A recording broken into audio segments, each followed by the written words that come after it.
Returning to our coverage of the legacy of former President Jimmy Carter. He died yesterday at the age of 100. President Biden has declared January 9th a national day of mourning as his funeral will be held at the Washington National Cathedral. 3 years ago, the president and former First Lady sat down for what ended up being their final televised interview. That interview with ABC's Steve Osunsami.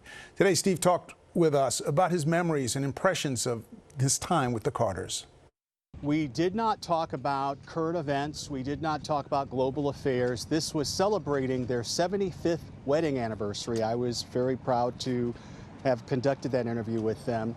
And what I'll never forget is just seeing in plain English how much they loved each other and how much their love for each other was a key to his success post-presidency and a key to him getting through his time in the White House. The campaign and the successful campaign was a greatest event in our life together, except for getting married.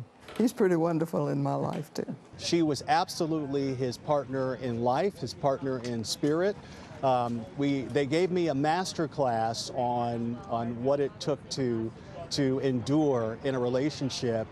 First of all, choose the right person to marry, and then give each other plenty of space. Let the other person, have a full life in the way they choose, and help when you can. Share things a lot, and do things together. We always looking to do things, find things we can do together, like fly fishing and bird watching. His grandson told me a story a few months ago about how they were trying to change some of the appliances in the old house. They had appliances from the 70s, like an old microwave that Jason was telling me was probably dangerous, but Jimmy Carter didn't want them changing it because that microwave still worked. I interviewed him once. I'm actually at the Carter Center directly behind me here in Atlanta. I interviewed him once at the Carter Center a number of years ago, and I'm very heat sensitive, and I came and it was super hot downstairs, and I asked them, can we please turn on the AC? It was in the middle of summer, and they told me that Jimmy Carter wouldn't let them, that he would refuse he would refuse to turn on the AC because he didn't want anyone stepping on his power bill. This is a man who lived a humble life, a modest life, his entire life. He wasn't just a statesman, he was also, in many respects, an everyday man. ABC's Steve Osunsami.